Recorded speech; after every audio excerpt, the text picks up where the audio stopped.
تلقى الوسط الفن المصري خبر حزين وصادم برحيل الفنانة لبنى محمود مساء الأحد بعد الصراع مع المرض، رغم ظهورها قبل أشهر قليلة في الجزء الثاني من مسلسل موضوع عائلي.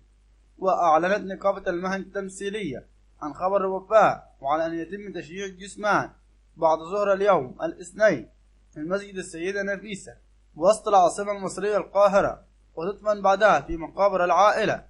وترددت بعض الأنباء عن كون الراحلة اختل توازنها، وهو ما تسبب في سقوطها وإصابتها بنزيف في المخ، الأمر الذي أدى إلى الوفاة لاحقا.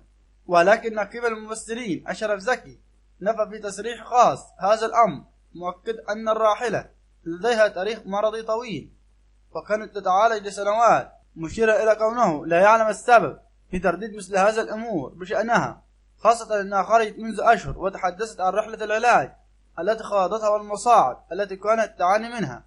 وتخرجت الفنانة الراحلة من المعهد العالي للبلية قبل أن تتجه إلى مجال التمثيل عام 1985 حينما شاركت في فيلم صاحب إدارة بوابة العمارة، لتتولى بعدها مشاركات سينمائية حيث قدمت ما يقارب من 90 عمل فني طول مسيرتها الفنية، وتميزت معظم الأدوار بروح الكفاهة والكوميديا، ولكنها اختفت لفترة وبررت ذلك بالمتاع الصحية عانت منها خوضها رحلة علاج طويلة.